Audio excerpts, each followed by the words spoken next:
All right. So let's talk a little bit about what you guys have been experiencing. I know that some of you are in Bold. We are mid-year and making contacts. Listings should be coming on. Buyer contracts should be being written. I don't know how we're getting them accepted. How are we doing with that? Like, what are our struggles? Talk to me about what the temperature of the business that you're experiencing is right now. Those here on Facebook, those in the room, Angelina.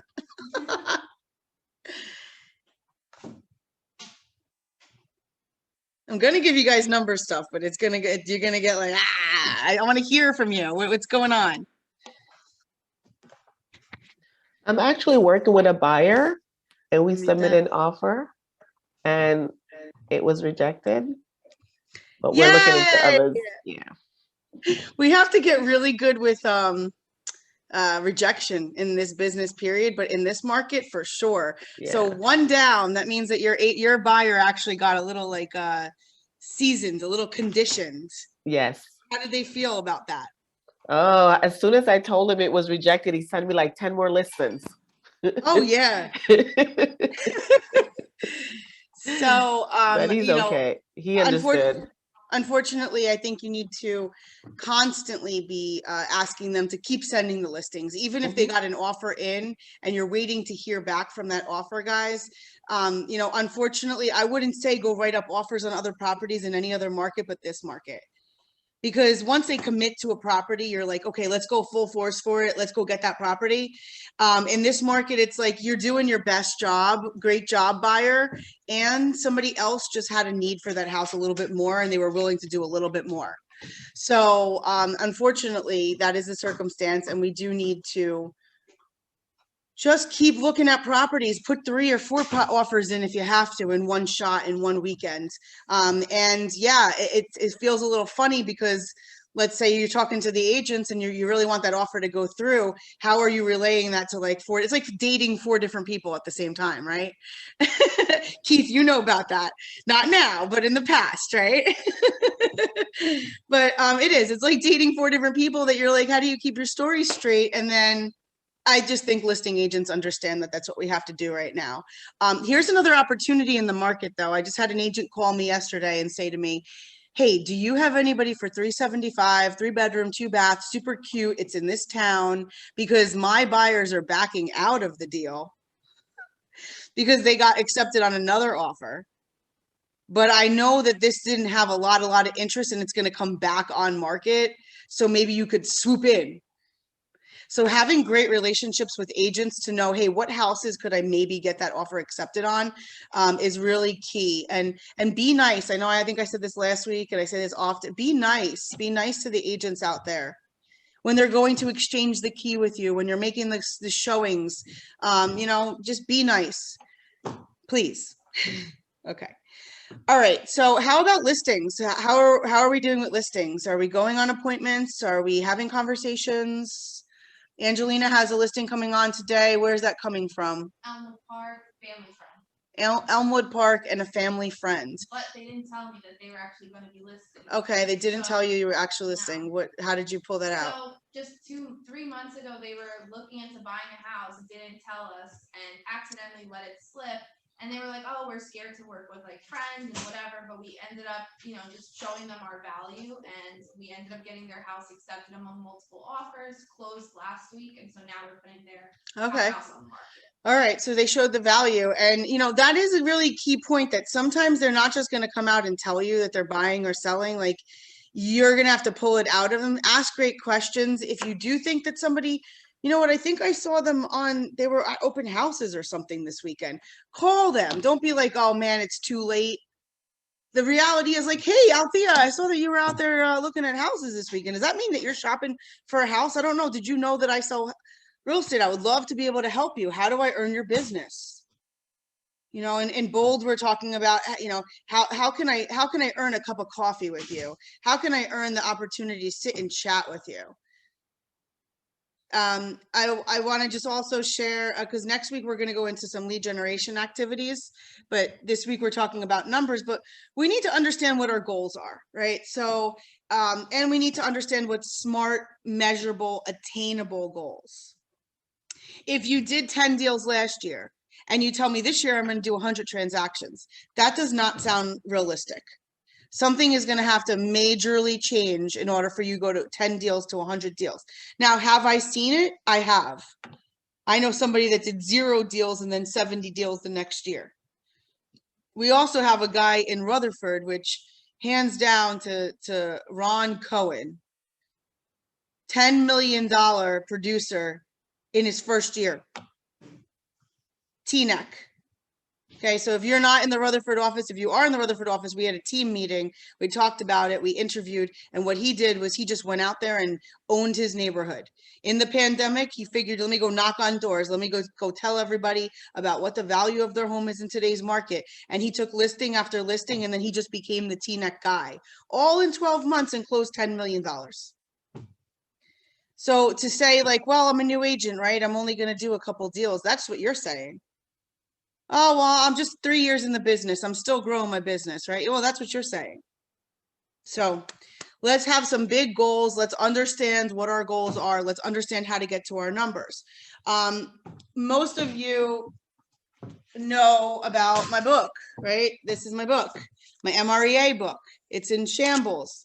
My dear friend Orly got me a beautiful leather binder for this that I have to actually bind the book so that I can put it in the thing. But where I'm referencing today is, and I'm going to encourage you all to get this out and make this look a little bit like this. Number one is you can bind this. You can actually take any book and bring it to Staples, and they will make it into a manual for you. Okay, so you tell a student, you tell a kid, go get that book. Read that book. If it's a hard book, a hardcover book, it's like, oh, it's just such a hardcover book. It's a manual. You open it up, you put it on your table, you'll use it over and over again. This is a manual. This is a manual on how to run your business. The first section of this is all about mindset. All about mindset. All the way to about 120, 123. When we get to 123, now, which is the most used page in my whole book, okay, 123 is going to show you the 4 models. And the 4 models in real estate are the economic model, which we're going to discuss today, the lead generation model, which we're going to discuss next week. And then you get the opportunity to work inside of the budget and the organizational model. Because I've said before, you guys have, there's no budgeting in the brand new agent, there's really no budgeting. It is, you're going to spend your money on your MLS, your board dues, whatnot. Maybe you spend some money on marketing, a little bit of money on marketing. You could spend $300-400 a month on marketing with postcards, and you will create a huge business for yourself. Things that we'll talk about next week. However, you don't get to do any of that. You don't get to hire an assistant or work with a buyer's agent or any of that until you master 1 and 2, economic model, lead generation model. So the economic model is where we do the thinking. Okay, we do the thinking, and I will share my screen because this is the economic model. Now, we also know that the economic model, it could look a couple different ways. Okay, it's similar, but all the pieces are there. This and this are the same. We know that, and Jason, you can go ahead and put it in the chat. Keller Inc. is where we go to buy the book if we want to buy one of those leadership version books. If I click on books here, you'll see that you can get cases, you can get individual books. If you slide down, you can get a case of the one thing. Okay, and even when you go into this here, there is a leadership edition, which is $40, but it's already bound for you, and it already has all of the tabs there. Okay, so this is where you can go and you can actually find the books. The other thing is inside the resources, inside MREA, we have all of these here. Now, we just finished up our book club, which was on Wednesday mornings. We do have it recorded, so I'm going to ask Jason to put the entire series into the playlist, and then we will push that out for you in case you want to go back into it. But if you take a look at what we did discuss, we just finished, I think, 14 sessions And they're right here, session 1, session 2. This breaks down this MREA book for you so that you can go ahead and study it the way you need to. I also have a cheat sheet that I'd like, Jason, we'll go ahead and we'll send this out to the group. So please put your email in the chat. But going back to this here is our economic model. It can also look like this. Okay. So when we go into the conversation about economic model, take a look at these categories that we have here: listing appointments, conversion rate, listings taken, conversion rate, sellers sold, average sale price, average commission, and GCI from listings. Okay. Those are the things that we have to incorporate into the model. So if I would have somebody come to me and say, I have a painting business. I want to make $100,000 this year in the painting business. We could easily have a conversation, and guys, this is where you shine as a leader, because inside of your, where's Dorothea? I saw her face somewhere. We were talking about B2B yesterday, business to business. So inside of your business to business, could you not offer the business to business a consultation? If you get really good at this economic model, you can also offer them to sit down and talk with them and have a one-on-one 1-hour business consultation with them. That would be great value to the local businesses. Nobody is talking to them about their business model and their marketing plan. If you talk to them about what we're doing just in today's session and next week's session, and then you bring last week's session into, hey, here's a 135 and a 411. Here's how you can organize your business just on a 1 sheet of paper. I promise you, people will go, wow, you know what? That girl, Laura, she's amazing at business, like business, period. And they will list with you and they will sell with you, and you will be the resource for everything. So when we take a look at this, the first thing, economic model, and I have it written in here on page 123, the economic model is where we do our thinking.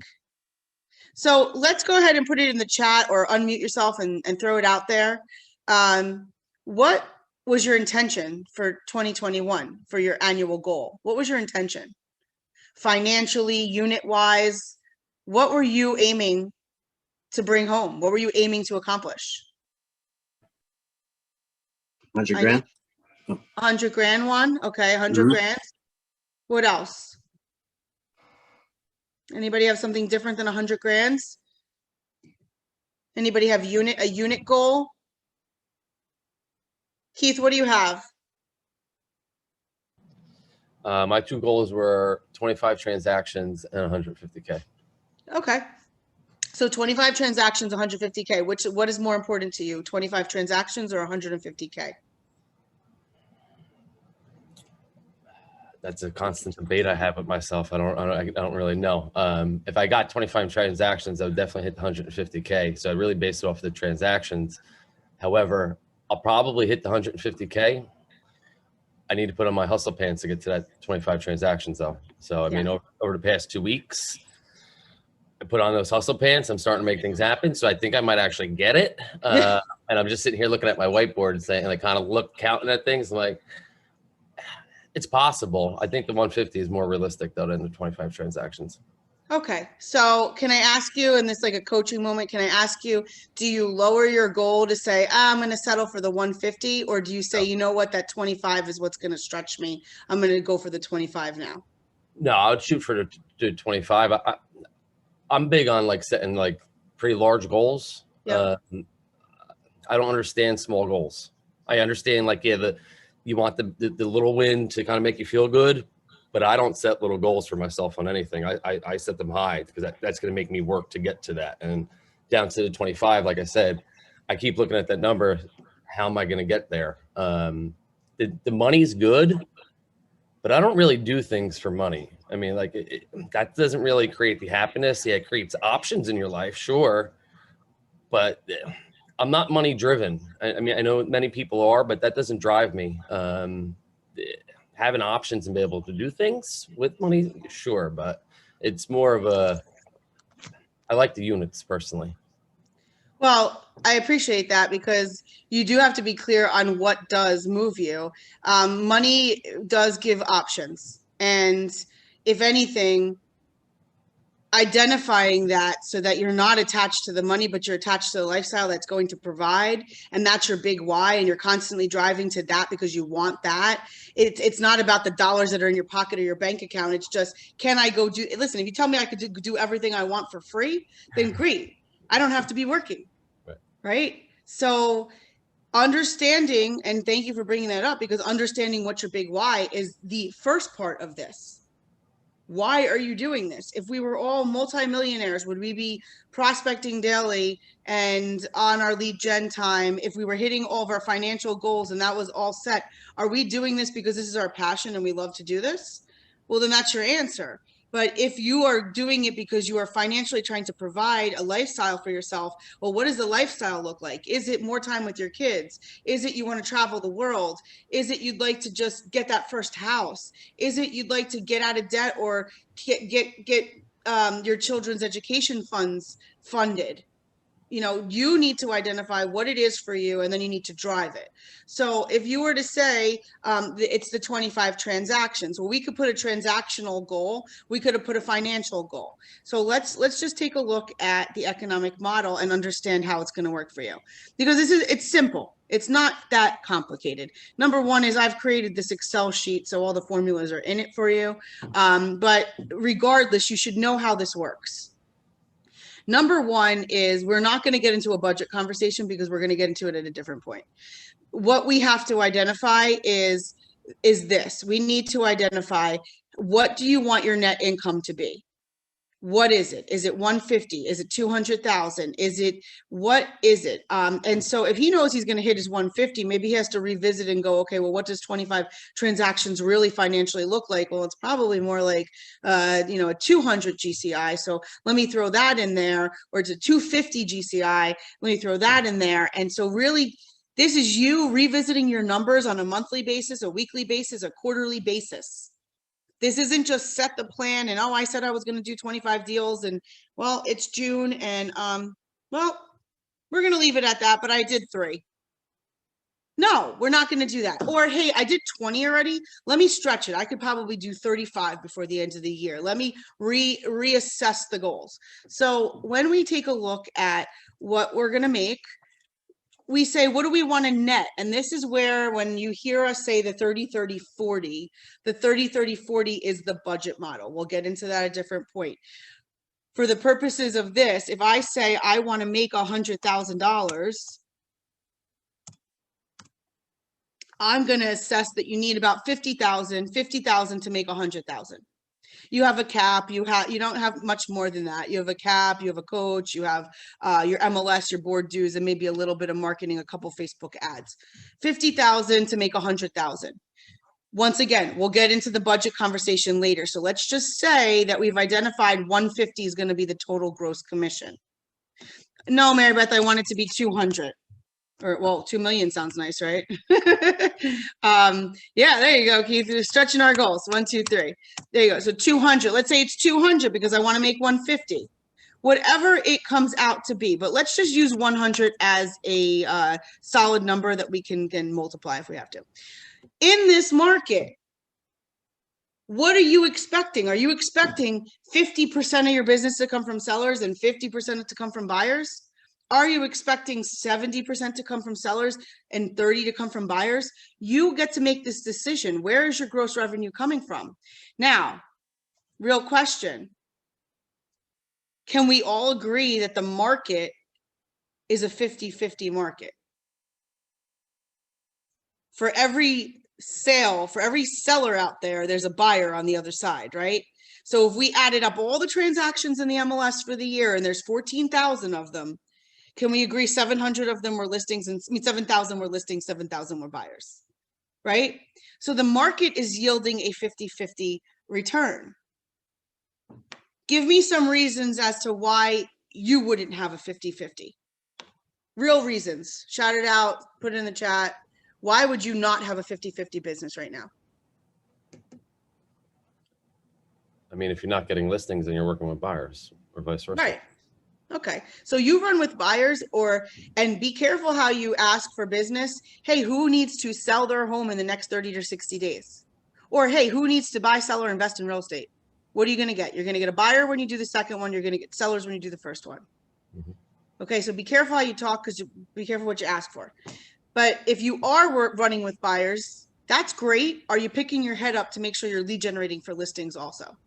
Or are you just so busy with all these buyers? Well, then you're going to be all buyer heavy for the year. And guess what? Your business is going to be susceptible to other people's listings. Mhm. Your time in the marketplace, in the fields, is going to be other people's business. It's not, you're going to be working somebody else's plan all the time. Yep. If you go and take control of the business, which is more challenging to influence a seller to list with you than it is to get a buyer to work with you. It just is. Why? What's the one reason why we could say? Easier to get a seller to work with you than to get a buyer. Easier to get a buyer to work with you than a seller. Why? Well, for the seller, you have to guarantee that you're going to sell their home and you're going to perform. There's so much involved. For a buyer, you can take them to many different places that are choice. For that seller, you got to sell their home. Yeah. Okay. That's the difference. What else? I think you need to sell yourself to get the listing. Right. Right. It's a lot easier to have a conversation with a buyer. Hey, you want me to show you a home? Sure. Yeah. But hey, can I sell your home? I don't know. I don't know. Yeah. Let me check under the hood first. Let me see what's going on over there, Duffy. I don't know if I want you to be putting your sign in my lawn. But the thing is, the one thing is price too. When you're working with a seller, you have to convince them to agree to pay you. When you're working with the buyer, you can get them to sign an exclusive agency agreement, but we always say, look, the seller's paying it. When we find the house and the offer is that they're offering out 2.5%, you're not paying commission, the seller's paying it. When you're dealing with the seller, here's what you have to flip the script a little bit with the seller is, well, Mr. Seller, you're just agreeing that that's the portion of the sale that you're willing to give up. However, the buyer is actually paying the commission. The buyer is giving us the money at the end of the day, right? The buyer's coming to the table with the money. They're closing money. The commission is coming from the buyer. And the seller goes, well, you could look at it this way or that way. Okay. But I want you to look at it a little different way. Let me negotiate up that price to give you what you think you're spending in your commission, right? So it is easier to work on the buyer side because, yeah, a buyer will jump in your car or follow you around or tell you, hey, show me this, show me that, show me this. A seller is making an educated decision on who is going to represent me to list my house. Because if I make the wrong decision, I might be, cutting myself short with my financial. Okay. So naturally, we see a lot of people work heavily on the buyer side before they start taking listings. In this market, I would not advise that to be your goal. Even if you are a brand new agent. Philip, are you trying to say something? You can unmute if you have to. She's saying amen. That's right. With me, it's working with sellers. You'll get the buyers eventually because you have to market the property and you have to expose yourself, and that gives you a little control, if I can put it that way. That's right. It does. It gives you control. And I love what she just said. You don't have to worry about your buyer plan if you go take listings, because the buyers, what do buyers want? Buyers want listings. They don't care who's showing it to them. They just want the listing. So if you have the listing and they push the button, they come to you as the lead. You have the sign, they walk in your open house as the lead. So listings is the name of the game in any market. It doesn't matter. In this market, it's even more important for you to focus on at least going to get one listing, because one listing is going to give you ammunition to go out and get more listings in that neighborhood. Because can we agree that when you have a sign in the yard and you do have a listing, you didn't only have one buyer that put an offer on that property, you probably had 10 that were hoping that that was their house. So be that agent that goes and knocks on those neighbors' doors to say, would you like to sell too? Would you like to sell too? Even if you're the buyer's agent on that property, I promise you those seller agents are not making those calls into that neighborhood to find the other listings. Otherwise, we would see the same listing agent have 3 listings on the same street, because it's going to happen. So now let's just assume a 50-50 business. That means that this guy who wants to make 100,000 has to get 50,000 come from the sellers, 50,000 from the buyers. What's your average commission? Is it 2.5? Is it 3? Is it 2? Guys, I'm going to tell you right here is where you get to, Keith said, money gives options. Well, you get to choose also. You get to choose how you would like to represent yourself. Here's how I would represent myself. Mr. Seller, my commission is 3%. Now let's figure out what we're going to offer out to the other agents. Well, what do you mean? Oh, I thought the whole commission was 3. No, just my side. The other side, we can offer out 3 if we want. That's going to incentivize the agent to sell our house. Or we can offer 2.5, which is the standard. So which one? 5.5 or 6%? What would you like? You get to set the standards on that. Now, if I say my listing, my fee is 3%. If I start taking 2.5%, I am cutting my salary by 17%. Do the math. It's 1/6, right? If I go from 3%, if I'm an agent that usually takes 3% and I'm just squeezed, so now I'm taking 2% on my listing side and offering 2.5 out, taking 4.5% listings. I used to take 3, now I take 2. I just cut my income by 33%. So when you have a seller that asks you to take a reduction of your commission, first of all, you better get real clear on what you're asking for. Are you 2.5? Are you 3? Whatever it is, you stick to your guns. That's your standard. That's what you get paid. But if you have to wiggle off of that, I'm asking you to get angry. I'm asking you to get a little like, wait, hold on a second. I'm asking you to say back to that seller, Mr. Seller, I have to be honest with you. If you went to work this week and your boss said, do the job, do it great, do it awesome, faster, quicker, better for me this week, and take 17% less, would you? How inspired would you feel to go to work? So please don't do that to me. And I'd love to work for you. It's 3%. Sign here, put me to work. Well, Mary Beth, I'm just not buying it because, Keith over here, he's willing to do it for 2.5. And I said, well, if Keith is willing to do that with your money, with his money, imagine what he's going to do with your money. And the truth is, it's not going to be 10,000. It's going to be 25,000 that he can't actually negotiate because he can't even protect his own commission. And I'm concerned for you if you want to go with Keith. No, I'm not, but I love Keith. But I would be concerned, and you have to say this kind of language, I would be concerned if you went with an agent that was willing to give their commission up like that. Now, you may still have to wiggle off your commission, but you might absolutely get that deal because he really liked how you handled yourself, and you might squeeze a little bit, say, I'll meet you in the middle. I'll do it at 2.75 on my side. And look, it's throwing the tennis ball back and forth, and now you're showing them how you're working, right? So once again, I want to just show you where you can actually improve yourself is when you start asking for 3% and you start getting it, you'll go, oh my God, it was that easy. I didn't even realize it.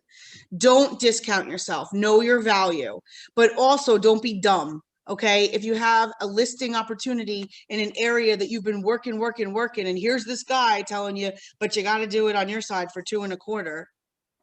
You got to stick with the office policy, offer out the 2.5 and take it what you got to take it at so that you can get that sign in the yard and you can make the business that comes off of the listing. Especially when you're starting, you might have to do that. I've also done it in the experience. My neighbor's going to list and I'm like, all right, you know what? Listen, how long is it going to take me to like really take care of this guy? He's going to sell like that and whatever. I measured my time and I said, I don't want anybody else's sign on the property next door. That's like a slap in the face. I already had it on the right side. It's horrible. I was like, I didn't even know you were leaving. They said, I didn't even know you were an agent. I said, how did you not know? We talk about real estate all the time, but I never actually said I'm the broker. So shame on me. $9,000 lesson, right? So here we go. 2.5 on the buyer side. You're definitely, you're seeing 2.5. If you're in a market that gives you 2, well, then you put that, but we're in a market of 2.5. Okay. Now, what's your average price? That's let's have a conversation on that for a second. That is your responsibility to identify what your average price is. Yeah, sure. Sometimes you can't help it. Your buyer's buying at 250 and then the other one's buying at 650 and, take all the average of everybody's needs. Okay, great, fine. However, when you're looking for listings and you are identifying an area to farm, you're identifying an area of, I want that market. then what are you doing? You are looking for the spot in the market. Like, can you see this? No, I can't even see it. Hold on. I'm gonna draw it on a piece of paper. You're gonna see it. I don't think you're gonna. No. Okay. So the spot in the market.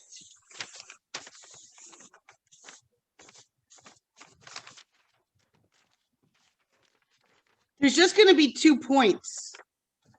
Okay. Every market has 2 points. Like this might be the 3 to 400 and the 6 to 800. This might be the 2 to 3 and the 5 to 6. Like this might actually be the higher of the two. This might be the 2 to 3, the 2 to 3, and this is the 4 to 6. But there's going to be 2 points in your market that yield the most amount of units. So you get to decide if you're going to go after which market. Number one, you want to go after a neighborhood that's in a market that's yielding those kind of units. You're not going to go after a neighborhood that sells 2 houses a year and there's like 400 homes in the neighborhood. You're not going to, I had a neighborhood once that had 11 homes because it was all luxury. The only reason I put that on my farming was because I knew 2 people on that street and neither one of them have moved in literally 25 years. Okay, because those were like, we're living here forever homes. However, 11 homes is not a lot to add on to my marketing budget. So I was like, nah, keep it there because if Nicolosi Drive ever sells, I want to be the agent. But when we're identifying the farm, we need to identify the 2 pockets of business. Now, if you know you have a $300,000 to $400,000 pocket and you have a $500,000 to $600,000 pocket, why not target the $500,000 to $600,000 pocket? The only reason you're not doing it is because something in here is saying, oh, not me. Somebody like Keith Duffy can do that. I can't do that. Oh, that's for Veronica. That's not for me. That's what happens. And you realize, and you go for the lower one because you're like, I'll just go for the lower one. No, don't do that. What, Philippa? Go to both.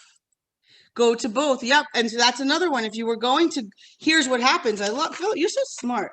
Here's what happens. This guy buys this guy's house. This guy who wants to stay in Ridgewood, Fairlawn, Tenafly, Elmwood Park, whatever, buys this guy in Elmwood Park, Tenafly, Ridgewood.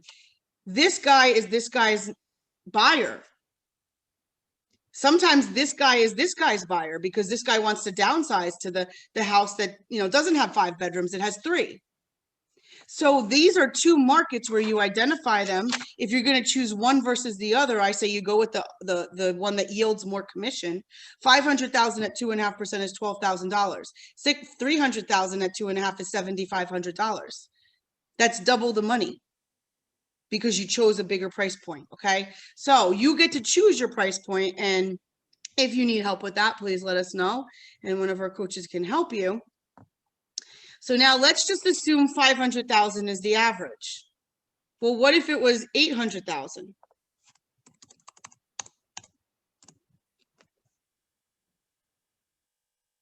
Oh, wait, my formula is out. Hold on a second. Now I need to do math. You guys are killing me. I can do math. I'm really great at math. Affirmations. Okay. So let's just say the difference is we have an $800,000 price tag or we have a $400,000 price tag. Well, if I need to do $2 million in sold volume, and I'm going to do it divided by 800,000, well, I only need to sell 2.5 houses. I would only need to sell 3 houses. Okay. If I need to do $2 million and I'm doing it in $500,000 houses, I need to sell 4. So it's 2.5 versus 4. So you start to see that the higher price point, the less work. So let's just say it's 500,000 is your average price point, and now we need to sell 4 houses. Here's the next thing that you need to know about your numbers. When you go on a listing appointment, what are the chances that you take the listing? When you go on a listing appointment, what are the chances that the listing that you take actually sells? Good. Okay. Because if you tell me, and these are average price, these are average conversion ratios. If you tell me you want to make $100,000 and I got to make 50,000 from my seller side, and I take 2.5% commission, and my average seller is 500,000. So I got to sell 4 sellers this year, which means at an 80%, I put the sign in the ground, the closing happens 80% of the time. In today's world, it's probably 90, 100%. Let's just leave 80 because there is some fallout. We're seeing deals fall apart.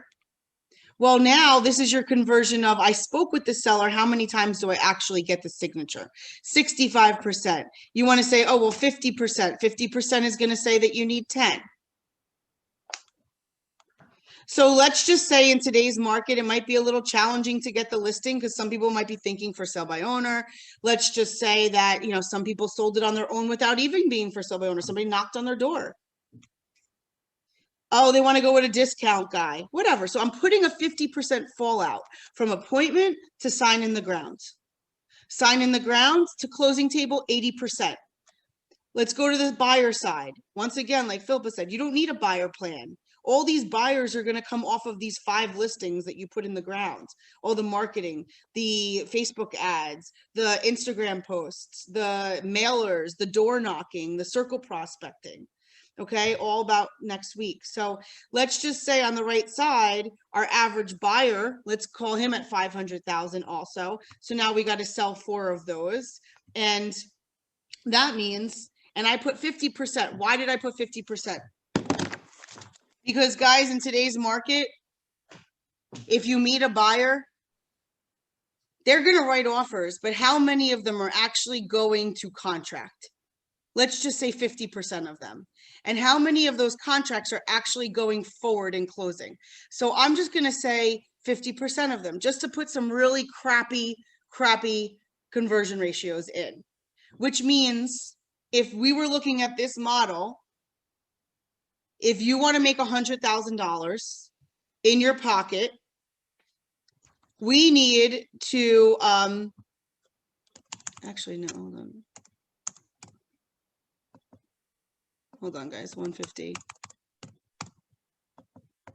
150. Good. Sorry. 150, 75, 5, 3. Now it's 3 million. We need 6 houses there. 6 turns into 8. 8 turns into 16. And on this side, 3,000,005. This turns into 6. And then there we go. Okay. So Keith wants to make 150,000, or Keith, let's say Keith said, I want to make 100,000 in my pocket. 100,000. I'm going to spend 50,000. Follow me on this. On the left side, I need to go on 16 listing appointments for the entire year. I need to take only 8 of those. So I already have my fallout in it. That means I go and present to 16 sellers for the year. I list 8 of them. I promise you, if you go on 16 seller appointments, you'll list like 12 because you'll just get better towards the end of the year, right? So 16 to 8, I put 8 signs in the ground. That means that I'll sell probably 6 of them, maybe even 8 of them. And at an average of 500,000, that will give me 3 million in volume at 2.5% commission. I'll make 75,000 on my seller side. Because I have that activity going on, I'll get the opportunity to meet 24 buyers. I'll write contracts with half of them, 12, and 6 of them will go to closing at an average of 500,000, yielding another 75,000 from my buyers. So now at the end of the day, all I need to focus on is 16 listing appointments. 16 listing appointments, 24 buyer appointments. So what does that break down to? 2 listing appointments a month. Because some months you fall a little short. So you need 2 listing appointments a month for 6 months out of the year, 1 listing appointment a month for the rest of the months. So every week you're going into the, every month, every week you're going in for the month, you're like, okay, did I get my listing appointment? Because if I didn't, there's nothing even to go to. You don't even need to come to this class or anything. You just need to go get a listing appointment. There's nothing to talk about. Just go get a listing appointment. it's going to get everything else going, okay? And then with the buyer appointments, we just then need to know our scripts, and we need to know how to pre-qualify. And those of you that have taken Push or have been with David Radney, his pre-qualification is on point. You take those lead sheets and a buyer sheet, lead sheet, a seller lead sheet, and you ask the questions. And you get into a relationship with somebody. You say, hey, can we Zoom? I know that your husband and you're available at like 8 o'clock at night. I don't want you to have to come out. Why don't we just Zoom for an hour? I'll show you everything that I see on my end in the market. We could talk about it, and I can even get my mortgage guy to jump on. Oh, you're a seller and you're thinking about it. Why don't you do a little tour and I could see the house a little bit? Let's just have a preliminary conversation about your home. Like, I don't need to even come over right now. Like, let's just start talking about it. So you do that, and then you get yourself a bona fide listing appointment. We just need 16 a year. 16 a year will get the machine cranking for 100,000. Veronica, you gonna go get that? You're gonna go get 16? I'm about to get all of them right now. Listen, I remember the first time the first time this one person in my mind took Bold. She's now a huge mega agent. She has an expansion team down in Florida. She's in Monmouth Ocean. She's all over New Jersey, all over New York, and all over Florida. But she was in Bold, and she took 16 listings in her first Bold. The girl just got unleashed to the world. Everything the guy told her to do, actually, it was a girl, it was Michael Ann Byerly. She would tell her, go do this. She went and did this. You need to talk to 100 people. Go talk to 100 people. Go have 2 or 3 listing consultations. I had an MREA call this morning, the last one on the book, Orly Steinberg. Her language of, I call all my old CMAs. Anybody I did a CMA for, I have to do 6 CMAs a week. You want to know how to be a mega agent? Offer people a CMA. Go and do 4 to 6 CMAs a week. You have neighborhoods, you have friends and family. Hey, why don't I come by? And now what are we talking about? You might be sitting on a lottery ticket. Could I do an equity analysis on your house? You may be sitting on a lottery ticket. Can I do an equity analysis on your house? Well, gee, I don't even know what that means. What would you do?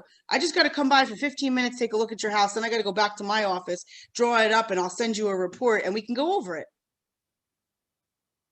I mean, is that a bona fide listing appointment? No, but that's definitely getting somebody thinking about, wow, this is possible. I could sell my house. Well, I'm not selling my house now. Well, okay, fine. Well, when you do I have the opportunity to interview as your agent? Great. Awesome. Put them in the database, put them on a thing, and now you got a listing appointment, maybe in a year or 2 years or 5. But if you're going to be in the business, you're building a pipeline for listing appointments. Like Orly actually said this morning, the guy said, I'm not moving for 2 years. She said, I meet with clients 2, 3, 4, 5 years. Let me come over and tell you what you should do and what you shouldn't even bother to do. Let me come take a look so that you don't spend unnecessary money and you don't worry yourself sick that you got to do a bunch of stuff that you don't really have to do. So offer those services. I want to hone in on the fact that your job is to go on listing appointments. Your job is to go and talk to people about their home and what kind of value is it and what they could do with it and what their dreams are and help them get out of it and sell it and sell them the next dream. That is your job. Your job is not to play around on a website or technology or even in social media or tech. That's not the job. The job is to get in front of potential sellers. Now, all through cultivating relationships. So yes, all of those are important. The DM messages, the Facebook posts, the calls, the networking, all that's important. But the goal is to get on listing appointments. Nothing else. Listing appointments. Okay. Now, the next thing that I just want to hone in on is all of this is great and it's all possible without tracking. However, has anybody on the Zoom been on a diet ever? Anybody ever go to Weight Watchers? Weight Watchers, okay. What is the success in Weight Watchers? The success in Weight Watchers is that you're in a group, there's accountability, and you're counting. You're counting. What do you got, Mary? Mary, you're muted, but I feel like you got knowledge there. Unmute, Mary. No, don't talk louder, just unmute it. There's a little microphone on the bottom left. Just click it so that we could hear you. or you could type. Oh, there Okay, you got are. it. We could hear you. Yay. All right, you track your points. You write down every single thing that you eat every day, That's right. 24/7. That's 24/7. how you So, succeed. and how many points were you allowed to have for the week? 23 for the Okay. day. I was 24, right? So we knew what our number was. Right. And we knew when we went over, and we knew when we had to pull back, and we knew when we were having a really great week, because we definitely stood in line for the weigh-in on that week. Okay, I'm just being honest. Put that hat on when we're talking about business. If you are not weighing in weekly, if you are not measuring, then you really don't know what you're doing. And then before you know it, you show up 40 pounds heavier 3 years later. True, You know, true. 5 pounds heavier over the summer. You're like, wow, where did that come from? Well, because you weren't tracking at all in the summer. Okay. And here's what happens in the summer. You're sweating, you're running around, and you're eating. So you don't know what the calories in or the calories out are. It's the same thing in business. Calories in, calories out. Listing appointments gone on, listing appointments taken, buyer appointments written, contracts accepted. How many handwritten notes did you write this week? How many face-to-faces did you have? How many businesses did you stop in? How many conversations did you have? How many appointments did you have? How many homes did you preview or show to a client? Like, these are metrics, and I can say all of those categories are really important. What's important to you? I don't know. What you can say, that's my trigger. I know, like Orly said, she knows if she goes on 6 CMAs a week, she's feeling good. She's good. 4 a week is minimal. 4 a week or things get weird. Okay, so that's what you have to figure out. How many people do you need to be talking to a day so that you can generate the appointments that you need for the week? So we just said, okay, so 2 a month, right? 1.5 a month. Let's just call it 2 a month. If some of you have a smaller goal, maybe it's 1 a month. If some of you have a bigger goal, maybe it's 3 a month. But let's just assume 2 listing appointments a month will definitely get you a 6-figure income. What is so fearful of you generating those 2 listing appointments? What is the problem? Like, what is it that stops you from saying, this is my job, this is what I have to do, I'm just going to go after it? You see the for sale by owner and you drive by it. And then you talk about it to your friend. Yeah, I saw this for sale by owner. It was around the corner from my house. Like, son of a gun, someone got it. Well, that was 2 weeks later. Yeah, somebody got it. Okay. So, I mean, we talk about things, or do we actually go take action and do it? So, what do you need to measure? I mean, we can create a Google sheet for yourself. Create a Google form, and accountability is huge. Find a partner that you could share that Google sheet with, that you say, hey, I'm going to put my numbers in, you put your numbers in every day. What numbers? Well, I don't know. How many calls did you make today? What did you do? Let's start out with what did you do today? Start making your category. I made calls. I went and had coffee with a few people. So I had some face-to-face meetings. I wrote handwritten notes. I sent out mailers. I did a post on Facebook. Like, start measuring that, because you know what? A month later, if you measure it and you say, I was really working, I worked, look at all the stuff I did, but no appointments were generated. That's where you then get to say, clarity, that's not working. So clearly I need to change something up. All of those social media touches, maybe the message isn't direct enough to say, I'm looking for business. All of the conversations, maybe I never even said I'm a real estate agent. I went to a party and I networked, like I got their information, but did I put them in my database and did I put them on a plan? That's got to be the problem, because now I got a big database of people, but nobody's on a plan. So they don't even know that they're in my database. So then you get to identify what it is, because guess what, guys, you're a business owner. You are a business owner. And I think that's the difference. How I grew up compared to how other people grew up outside of this company that have been in it 20 years. I've always known since I'm 26 getting into the business, guess what? You're your own boss, hire or fire on Fridays. Like, look at yourself. And did you do your job? Are you hired or fired? You know, Gene Rivers, who's one of my mentors, one of my very respect and look up to his business models. His team has to hand in on Friday their pink slip, basically their slip where it puts everything that they are supposed to do, tracking what was the win for the week, how many appointments they went on. Friday, 5 o'clock, that thing needs to be in his office. Otherwise, he's taking it as their resignation. And he is no joke. He has fired people from that. They don't send it at 5 o'clock. Either somebody had to have died or you are fired. But I didn't have to fire you. That was your resignation. You knew coming into this team, the standard was you send that sheet before 5 o'clock on Friday. So do we set those expectations with ourselves, or we let ourselves get off every week? Every week we're off. We're off the hook. We're so hard on our kids and our spouse and other people, and we can tell everybody else what to do.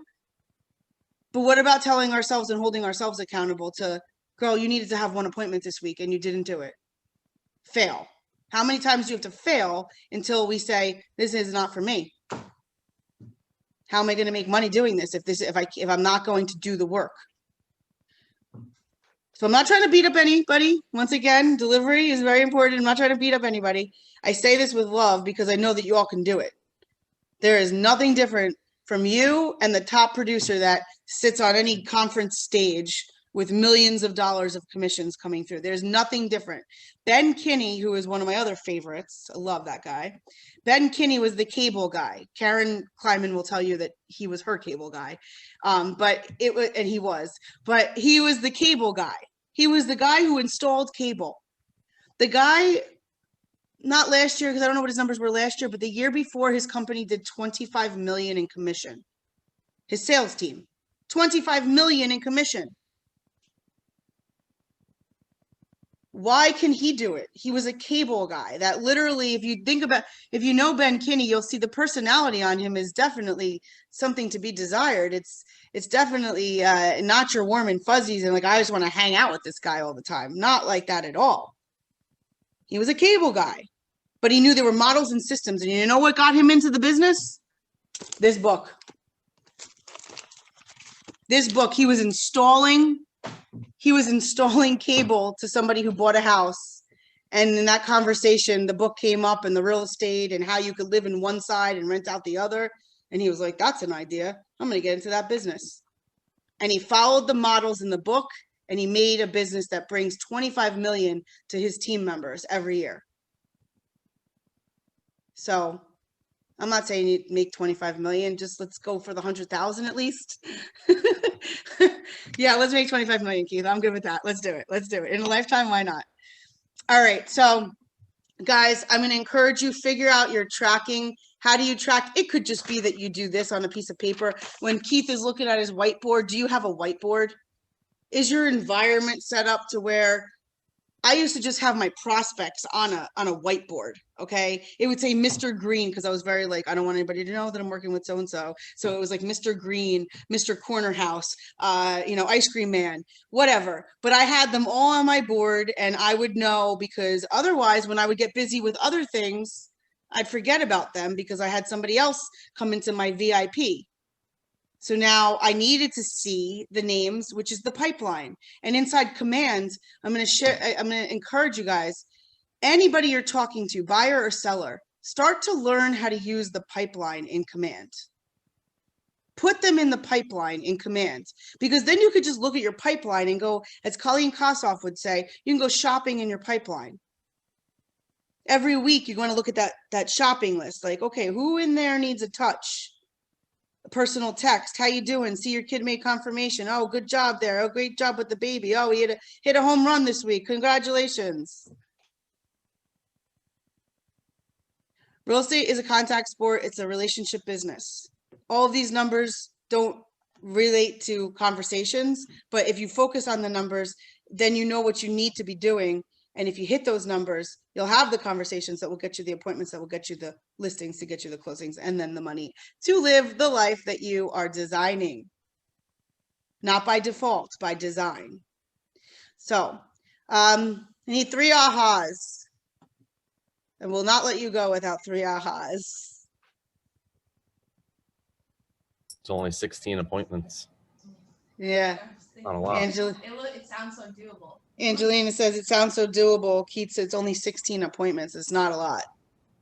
I mean, if we think about it, it's like 1 work week. Mm-hmm. Could you get 12 months 16 in a year. appointments? Yeah, could you get 16 appointments done in 40 hours? Yeah, you could. Like it's 1 work week that could set up your entire business. Juan, you just said what? 52 weeks, right?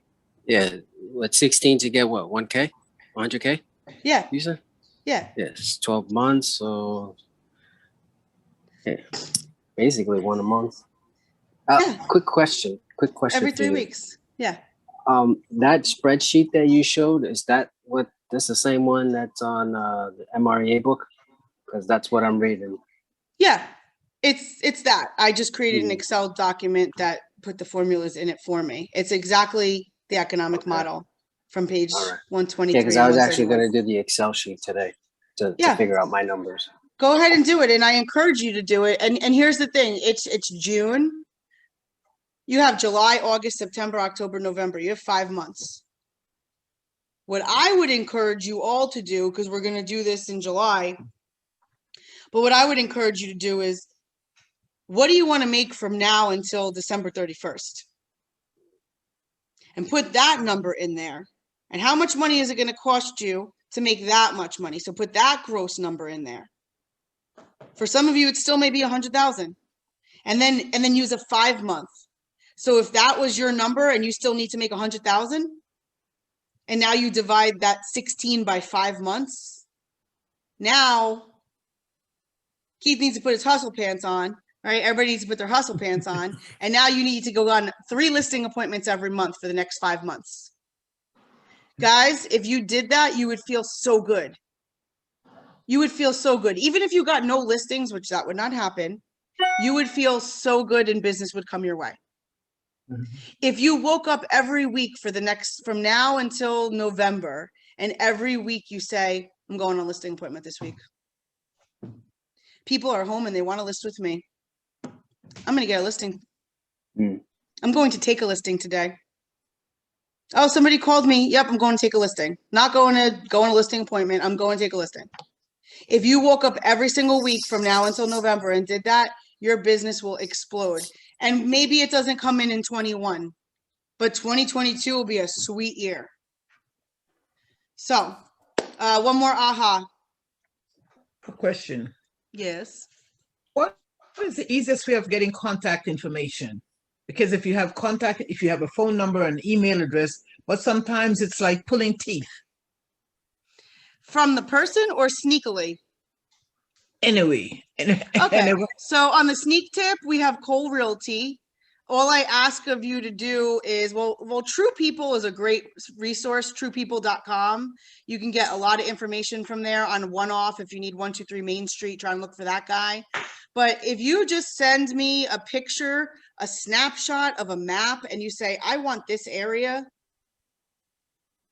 Jason can run a Cole Realty report for you.